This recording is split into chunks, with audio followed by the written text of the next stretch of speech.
Bismillahirrahmanirrahim. Assalamualaikum warahmatullahi wabarakatuh.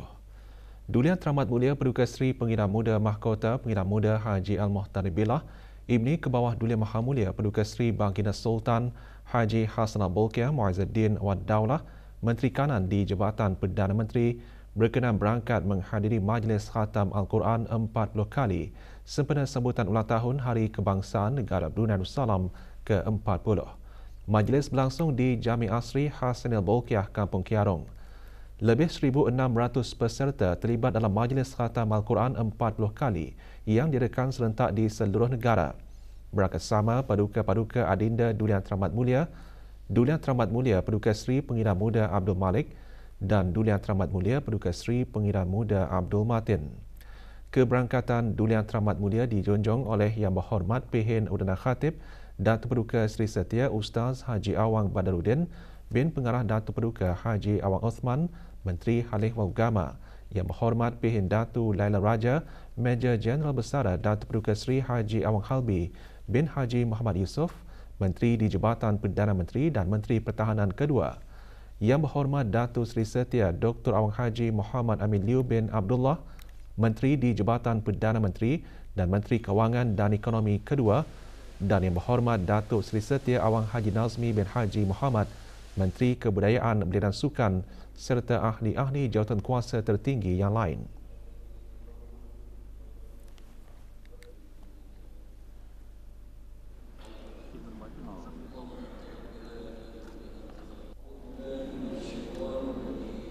Bacaan surah Al-Fatihah dipimpin oleh Yang Dimuliakan Bergampin Khatib Datuk Paduka Awang Haji Mustafa bin Haji Murad.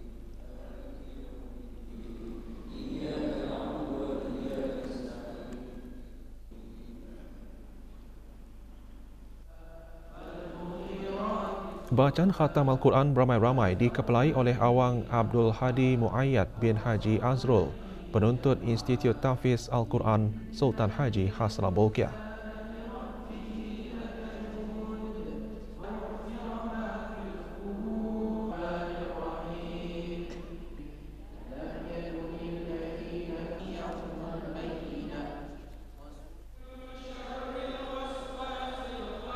Bacaan takhtim Al-Quran dikepalai oleh mahasiswa-mahasiswa Universiti Islam Sultan Syarif Ali Yunisa.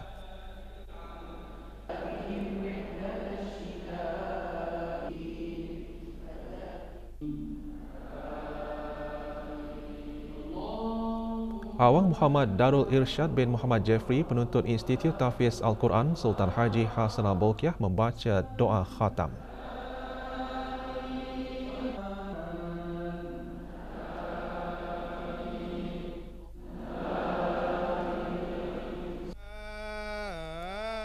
Dikir marhaban oleh mahasiswa-mahasiswa Yunisa menyerikan lagi majlis.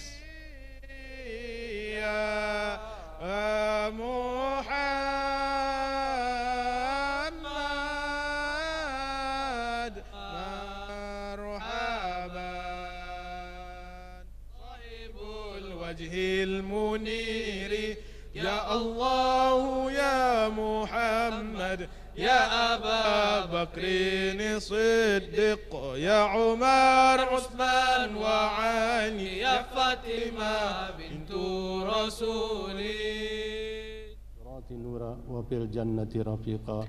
Doa peliharakan Sultan dan Negara Brunei Darussalam dibacakan oleh Yang Berhormat Pehin Orang Kaya Paduka Seri Utama Datuk Paduka Seri Setia Haji Awang Salim bin Haji Besar. وفي الآخرة حسنة وقنا عذاب النار بفضل سبحان ربك رب العزة عما يصفون وسلام على المرسلين والحمد لله رب العالمين تقبل الله منكم.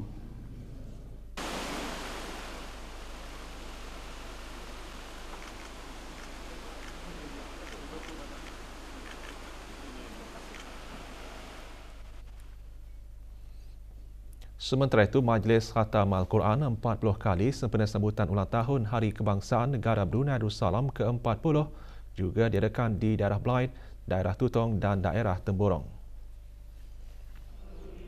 Di daerah Blaid, majlis seumpamanya diadakan di Masjid RPN Kampung Pandan. Hadirin berhormat Datuk Seri Setia Dr. Awang Haji Muhammad Isham bin Haji Jaafar, Menteri Kesihatan.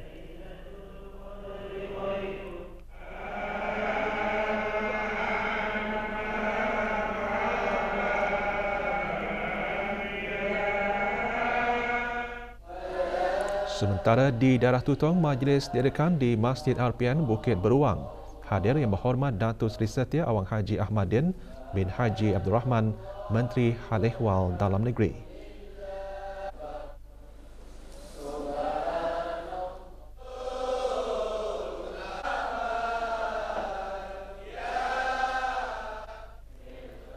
Dan di daerah Temburong, majlis diadakan di Masjid Utama Muhammad Saleh Pekan Bangar. Hadir Datuk Seri Paduka Awang Muhammad Reza bin Datuk Paduka Haji Muhammad Yunus, Timbalan Menteri di Jabatan Perdana Menteri.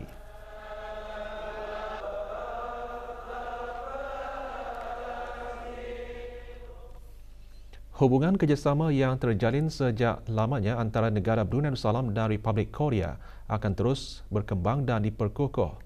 Sistem pendidikan yang dibangunkan bagi kedua-dua negara juga berdasarkan konteks dan keperluan negara yang penuh bersemangat serta keterlibatan dalam bidang pendidikan dilihat sebagai landasan penting dalam pembangunan negara dan rakyat.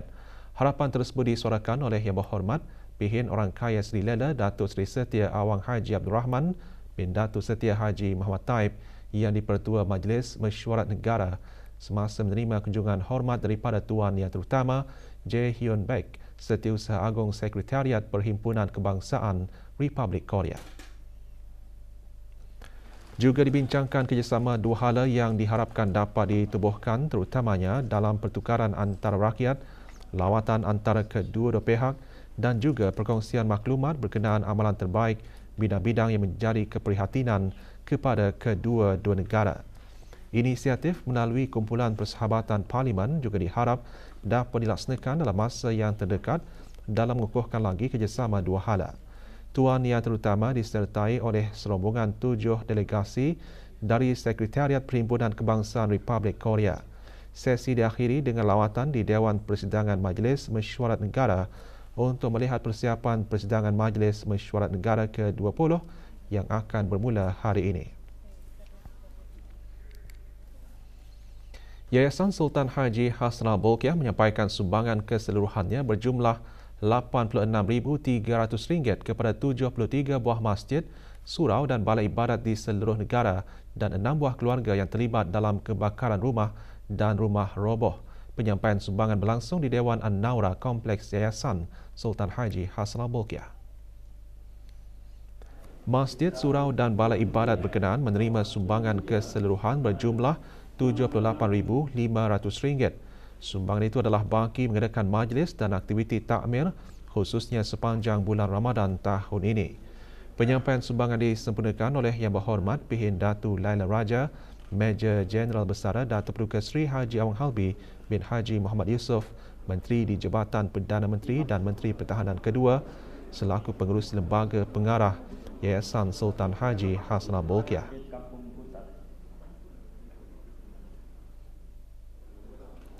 Manakala bagi daerah Belait dan daerah Temburong, penyampaiannya disempurnakan oleh Yang Berhormat Datuk Seri Setia Dr. Awang Haji Muhammad Isham bin Haji Jaafar, Menteri Kesihatan selaku timbalan pengurusi lembaga pengarah yayasan. Imam Masjid Kampung Selangan. Manakala sumbangan berjumlah RM7,800 kepada keluarga yang terlibat dalam kebakaran rumah dan rumah roboh disempurnakan oleh Yang Berhormat Datuk Seri Setia Awang Haji Nazmi bin Haji Muhammad, Menteri Kebudayaan, Belia dan Sukan selaku ahli lembaga pengarah dan pengerusi jawatan kuasa meneliti bantuan-bantuan yayasan.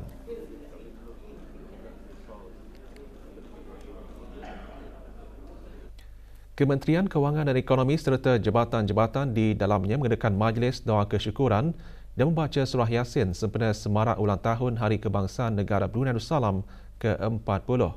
Dikelolakan oleh Jabatan Perancangan Ekonomi dan Statistik, majlis berlangsung di Kementerian Kewangan dan Ekonomi.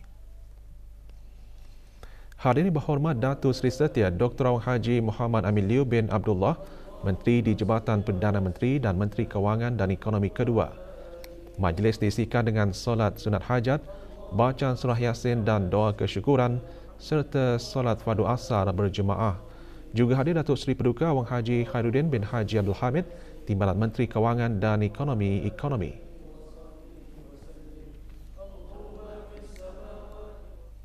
Kesan pengajaran sesuatu ilmu tidak akan terus kelihatan dalam jangka masa yang pendek, tetapi ia memerlukan masa dalam pengajaran dan pembelajaran di peringkat awal usia kanak-kanak agar kesannya lebih mantap dan berpanjangan, terutama dalam pembelajaran bahasa khususnya bahasa Arab. Yang Berhormat Dayang Hajah Safia binti Syekh Haji Abdul Salam, Ahli Majlis Mesyuarat Negara berucap demikian semasa perasmian Muktamar Bahasa Arab Kebangsaan 1445 Negara Brunei Darussalam atau Mubarak 1445. Forum khas mengukir di atas batu dibincangkan oleh mahasiswa-mahasiswa KPSB dan UNISA. Juga diselajurkan penganugerahan jasawan bahasa Arab kepada Allahyarham Pengiran Datuk Seri Setia Dr. Haji Muhammad bin Pengiran Abdul Rahman atas jasanya mewujudkan pengajaran bahasa Arab di sekolah-sekolah agama.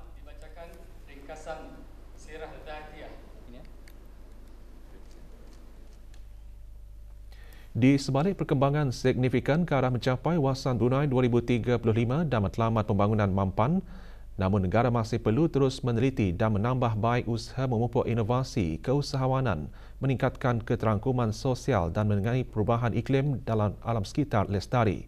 Berucap pada pembukaan Forum Brunei 2024, Setiausaha Tetap Wawasan Jabatan Perdana Menteri menjelaskan langkah-langkah perbaikan berterusan dan proaktif juga sedang dilaksanakan untuk mencapai impak transformasi menjelang 2035.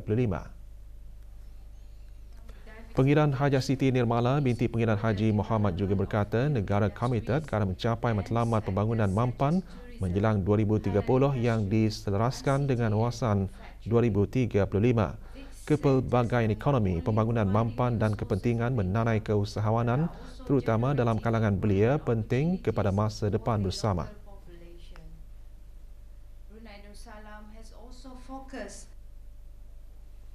Dalam ucap tama Profesor Benjamin Kashor, Pengarah Institut bagi Alam Sekitar dan Kelestarian, National University of Singapore menyentuh matlamat pembangunan mampan dalam era global, peranan penganalisaan kebergantungan dalam menerajui pelan pembangunan Brunei jangka panjang. Forum bincangkan lanskap Brunei dan masa depannya menempuhkan kepada Wawasan Brunei 2035 dan forum diadakan di Universiti Brunei Darussalam.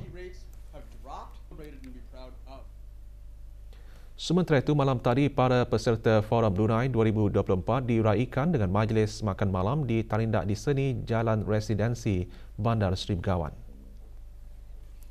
Hadir Dr. Awang Hazri bin Haji Kifli, Naib Chancellor Universiti Brunei Darussalam. Pengisian acara penyampaian sijil dan cenderahati kepada penceramah jemputan dan para penaja atas sumbangan mereka dalam menjayakan Forum Brunei 2024. Juga hadir komiti forum dan panel perbincangan khas serta para pembentang kertas kerja. Majlis dianjurkan oleh Akademi Pengajian Brunei Universiti Brunei Darussalam.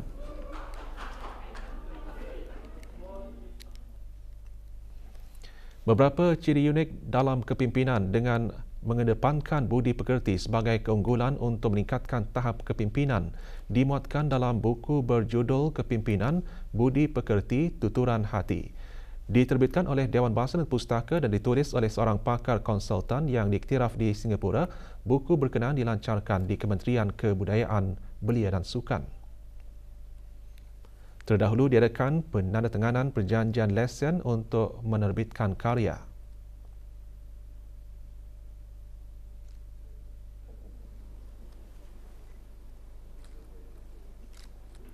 Pelancaran buku disempurnakan oleh Pengiran Haji Muhammad Hasnan bin Pengiran Haji Ali Hassan Setiausaha Tetap Kebudayaan Kementerian Kebudayaan, Belia dan Sukan. Juga diadakan bicara inspirasi kepimpinan budi pekerti tuturan hati oleh penulis buku Tengku Sri Indra bin Tengku Ismail.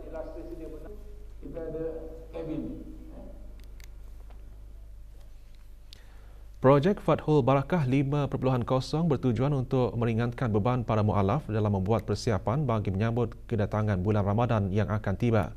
Lebih 300 set infak berjaya dikumpul melalui projek berkenaan. Penyerahannya disempurnakan oleh Awang Haji Abdul Rajid bin Haji Muhammad Saleh, Pemangku Timbalan Setiausaha Tetap Dasar dan Keagamaan Kementerian Hal Ehwal Agama. Buku panduan sembahyang sunat tarawih dan witir dan ratib atas siri bimbingan mu'alaf juga diserahkan kepada 30 buah keluarga mu'alaf dari daerah Brunei dan Muara. Projek dikendalikan oleh Kementerian Halih Agama melalui Pusat Dakwah Islamiah dengan kerjasama Persatuan Saudara-Saudara Baru Negara Brunei Darussalam.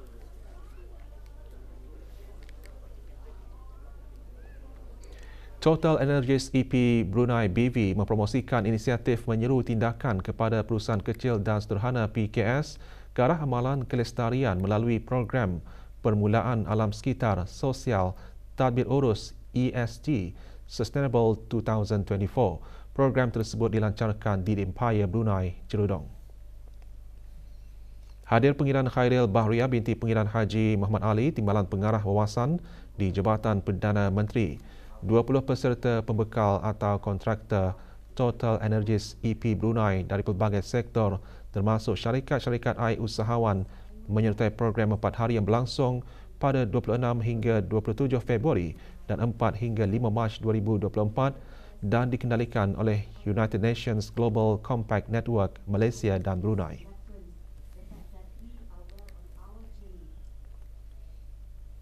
Lima ketua keluarga yang terlibat dalam kejadian banjir, kebakaran dan rumah roboh atau tidak selamat didiami menerima bantuan keuangan Kerajaan Kebawah Dulia Maha Mulia Paduka Seri Baginda Sultan dan di-Pertuan Negara Brunei Darussalam melalui Jabatan Pembangunan Masyarakat Kementerian Kebudayaan, Belia dan Sukan.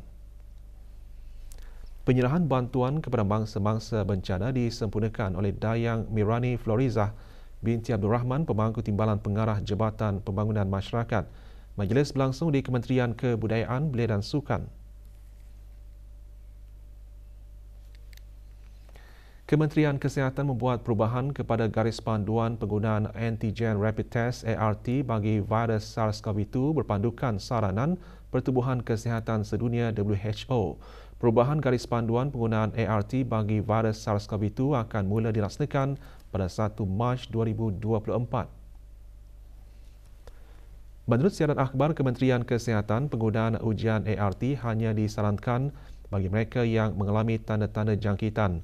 Mereka yang positif dinasihatkan untuk melaporkan keputusan ujian dalam aplikasi BruHealth.